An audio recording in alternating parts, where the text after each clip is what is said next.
I read 155 books last year, and of those 155 books, almost half were fantasy.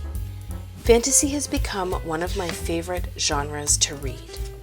So rather than sharing all of my favorite books from 2023, I decided to just focus on the fantasy genre and share my favorite fantasy books from 2023. Bring Me Your Midnight by Rachel Griffin is a standalone young adult fantasy. We follow Tana. She helps her father it's like an apothecary, and her mother is this council member with a lot of influence, and Tana is expected to marry Landon, who is part of a more noble family on the mainland. Tana lives on an island. Tana's island has magic in it, and the people have it, and they are expected every, I think it's full moon, to go into the ocean and release their magic. It's an agreement they have with the mainland so that they don't get too powerful. And as a sign of goodwill, Tana's mother has agreed that Landon from the mainland will be marrying Tana at a certain time. So we're coming to the time, her coming of age, when she's meeting Landon, meeting his family, and getting to know him. Well, around this same time, she accidentally does not go and release her magic into the ocean like she's supposed to. And she can't tell anybody because it means she's having a buildup of magic inside of her. And this is a big faux pas issue that could cause a lot of problems. So she's trying to figure out what to do. And she's out, I think, at night, and she meets Wolf. And Wolf basically blows her mind because she realizes that there are other people like her community who are living on this island who have been hidden. And so they're people who have not agreed that they should be releasing their magic into the ocean, but instead be using it in other ways, not necessarily threatening the mainland, but not allowing the mainland to have them stifle their magic. And Wolf trusts her and kind of brings her into the knowledge that he has of how his people use magic. I have read, I think, all of Rachel Griffin's books, but I loved Bring Me Your Midnight. I got to read this ahead of time on NetGalley, so I knew I loved it. So I actually ordered a special edition with the hard case, and she actually signed it directly to me, which is really nice. I got a bookmark. Anyway, it's actually really great to read during the warmer months, I think, in the spring or the summer, which is really nice. A lot of fantasy books feel very, to me, autumnal or winter aesthetic, but Bring Me Your Midnight is a great spring, summer read. Legends and Lattes by Travis Baldree. This, I think, got quite a bit of hype, but I read Bookshops and Bone Dust, and I loved it more than Legends and Lattes. Part of that is obviously because I know the character, basically, of Viv. Viv is the main character in this story. She's an orc. This is really known as the low stakes, high cozy fantasy books. And I think that's why a lot of people loved it. In Bookshops and Bone Dust, this is actually earlier in the timeline than Legends and Lattes, and it's a story about Viv before she ends up building her coffee shop and anything that happens in here. The reason why I loved Bookshops and Bone Dust is honestly because of a character named Satchel. He's basically a bag of bones, but he has the capacity to come to life as a skeleton. I loved Satchel's character so much. There are also other characters like Fern. She owns a bookshop. I think she's a bird character. I will say this. She has a really bad mouth on her. She curses a lot. And at first I was jarred by it. But I don't know, somehow it becomes endearing that it's just her quirk of she's the nicest character, but just has this filthy mouth. But Fern is so great. Galena, who manages to worm her way in.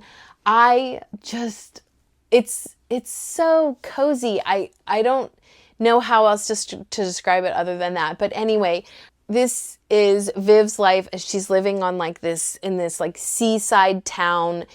She's there to recover from an injury. Her crew has gone on to try to solve the job that they've been paid for, but she got left behind to kind of recover. She's not handling the recovery well, needs to find something to do, and she ends up helping people in the town. There's a lot more to it than that, but I just loved the, what's in here too as well is the development of friendship, of these like misfit creatures who just bond together. They call each other out. They get to know each other really well. And I just loved Bookshops and Bone Dust even more than Legends and Lattes. Emily Wilde's Encyclopedia of Fairies by Heather Fawcett was one of my favorites this year because I loved the character of Emily, but I also loved the character of Wendell Bamblebee, who is like her professor, mentor, guide back at the university. So Emily travels from the university to this very cold climate because she is in search of fairy folklore, and she is specifically researching that northern area because there's not that much information out about it. Emily has this like kind of like mysterious guard dog character, Shadow, that comes with her. And then Wendell also shows up, and they end up working more closely together. So there is a slight romance story here with no spice. And through Emily trying to uncover some of the folklore from the north, the townspeople are very reticent to share with her. But eventually, it's really, I think, through her and Wendell's efforts, the town finally starts opening up, and it turns out that they have been under a lot of terror and fear from some of the fae creatures in that area. And so Emily works to try to release them from that. Wendell helps in his way, and through that they develop a relationship. It's just, even though it's in a cold climate, it just feels very warm, and that the townspeople are kind of bound together. There is a section of with abduction, and that's obviously not very cozy, but otherwise, just, I really loved the plot of this. I actually really enjoy Heather Fawcett. I just finished her Ember and the Ice Dragons, which is a middle grade, and I have read a few others of her middle grades as well. And so I just like her writing, and Emily Wilde is right down that alley. An Enchantment of Ravens by Margaret Rogerson was such a surprise for me. This is the story of Isabel, who is a painter. The fae pay her to paint them, and she ends up getting a request from Rook, who is the Autumn Prince, to paint his likeness. She spends time with him and ends up, when the painting is done and unveiled, to see some likeness of compassion and humanness in his eyes. And she paints that in this painting for him, and he is greatly offended and says that she needs to make amends, and so he abducts her. And so this is a journey story. So if you're not fond of journey stories, you wouldn't like this, but I loved it so much. I love that he's the Autumn Fae Prince. I loved Isabel and her personality. I loved the Fae world. It's really not very thick, but I also loved the romance that's in there. It just felt very wholesome. I don't remember any steam or anything spicy in here. And so I found this to be so much fun to read, and so it's got my endorsement of 5 stars. One Dark Window is the first book in the Shepherd King series by Rachel Gillig, and I have also read Two Twisted Crowns, which is the second book in this duology, and so can fully and confidently say that this duology is a 5-star duology for me. In this story, we follow Elspeth, who has a secret, which is that she's got this voice in her head that seems very ancient and kind of dangerous. So this society is ruled by cards that have been created eons ago and kind of divided out among the noble families. There's a lot of espionage and stealing and all of this kind of undercurrent of people wanting and stealing and hiding the cards that they have. And these cards give people special powers. So one card, the maiden card, can make you look beautiful. You have another card that allows you to control someone's actions. And so there's all of these different powers that each of the cards have. And Elspeth has touched one of these cards, and since then she's been infected. A card has given her some sort of infection that other people don't have, and so it gets hidden. And so it is her meeting Raven, who is the captain of the Destriers, who is like the king's guard and army, and so really dangerous to Elspeth, who's got this voice in her head. And it's just an intriguing story. One of the things that I like the most about this duology is while we explore Elspeth and Raven and that world in the first book, in the second book, we actually explore some other characters and having their relationship build.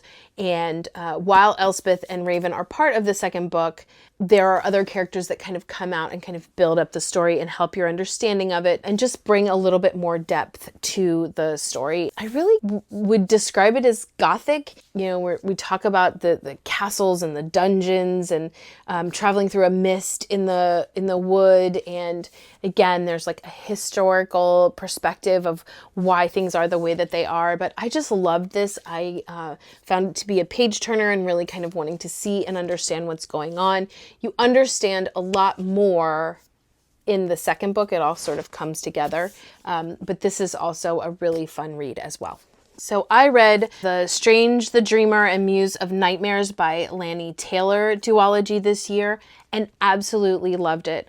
I have not read much, if any, fantasy that is like this. So it really reads more like science fiction. You can tell they're pretty thick, but you just really want to get through it. And amazingly, a lot of times it's one or the other that's like a better read, I think. But for me, both of these books were equally phenomenal. And so we follow Strange, who seems to have kind of this odd memory from childhood that he can't really explain. He's living in a city where he decides that he wants to try to apprentice in the library. Books are very important in this city, and he comes across a person of influence who is really unkind to him, and Strange is trying to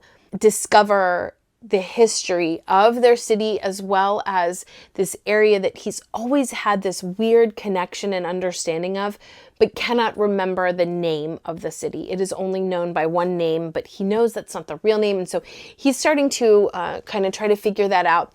And he discovers this old language, and so he starts to create sort of this dictionary for it and pronunciation guide. And this person of influence comes across all of his writings and ends up commandeering them and taking them.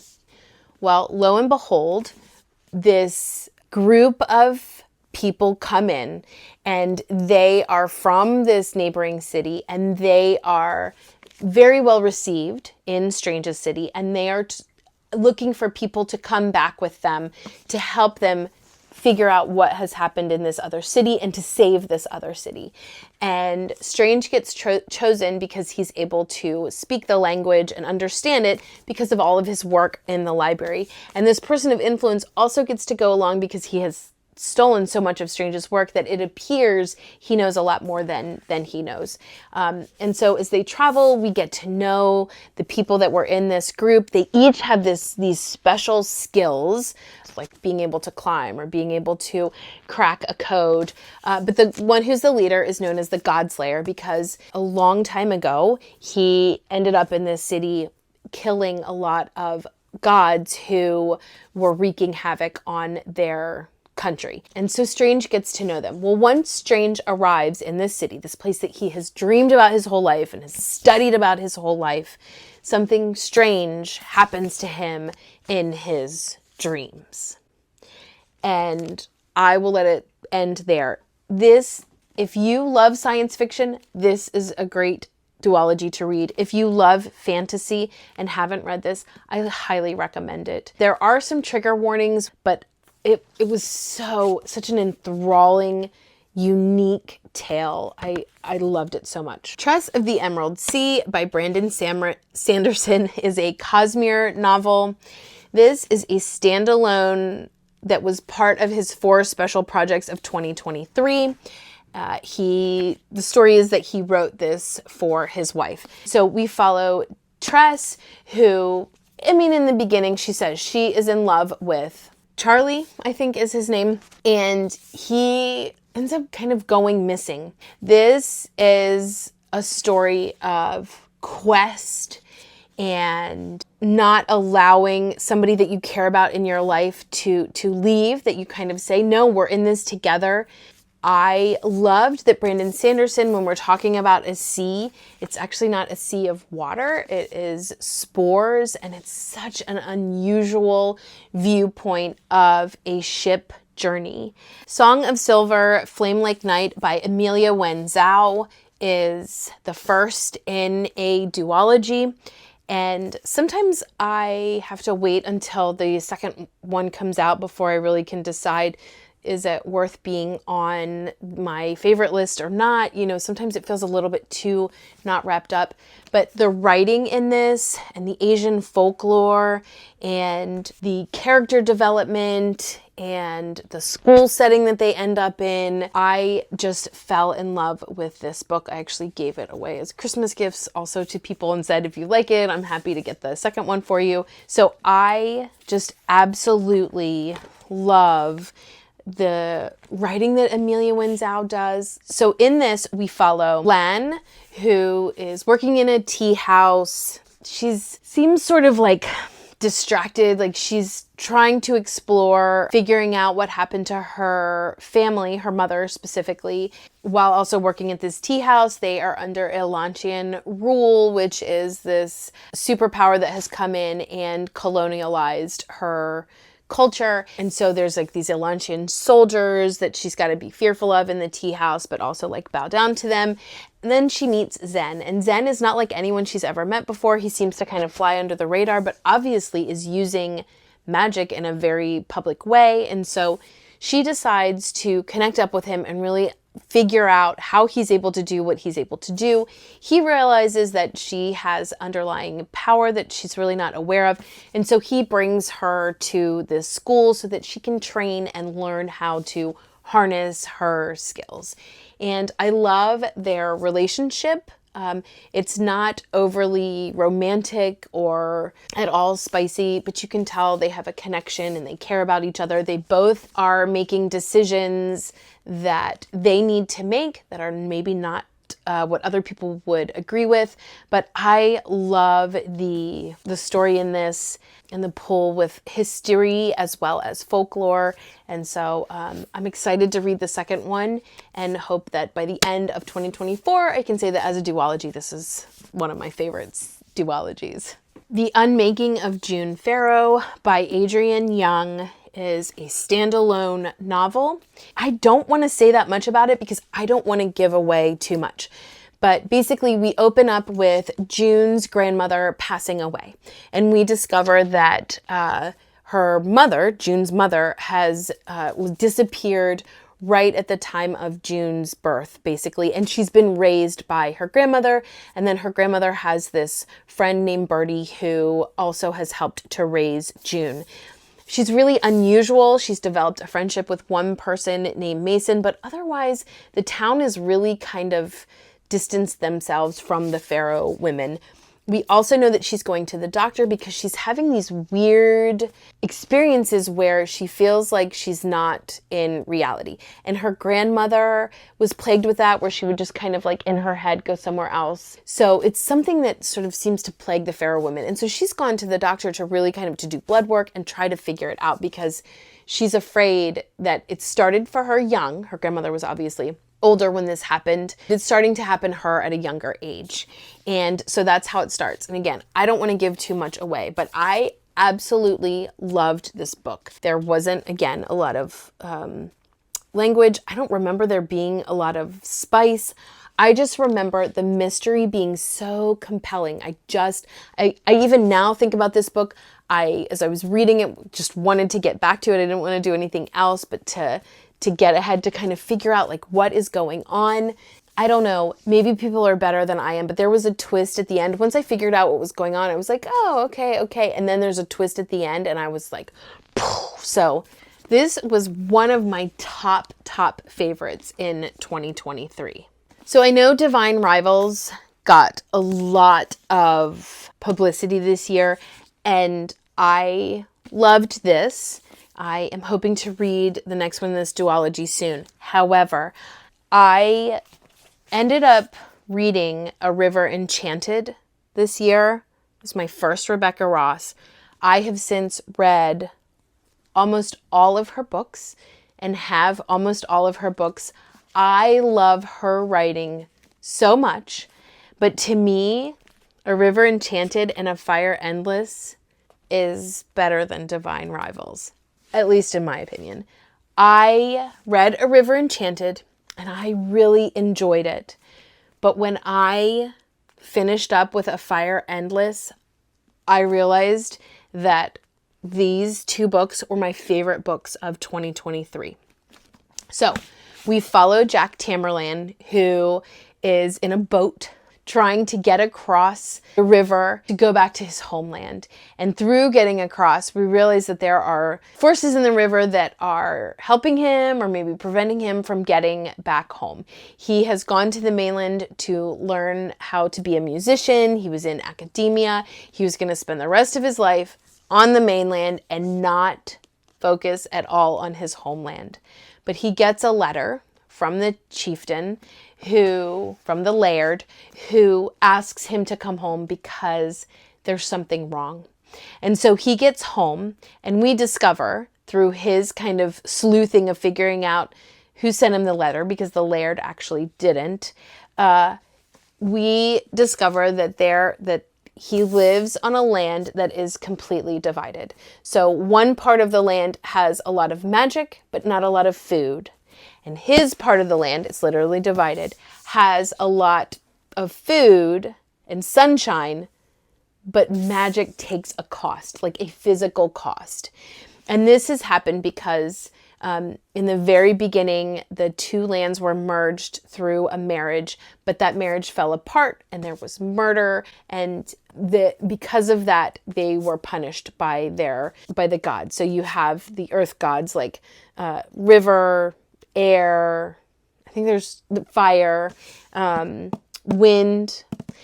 So anyway, through all of that, Jack figures out who actually wrote him the letter, and he works with his clansmen and women to figure out who has been abducting the young girls from their part of the island. This book is so great. It has multiple characters, and I think part of the reason why I was so blown away in A Fire Endless is because Rebecca Ross does such a great job here of introducing us to the characters and helping us to get to know them and to care about them, that when it all comes together in A Fire Endless, you feel like you know them and you're part of the clan and you want to help as well. And I just loved this duology to pieces. So there you have it. All my favorite fantasy books of 2023. Let me know in the comments below what your favorite book of 2023 was. I would love to know. Thanks so much for watching, and until next time.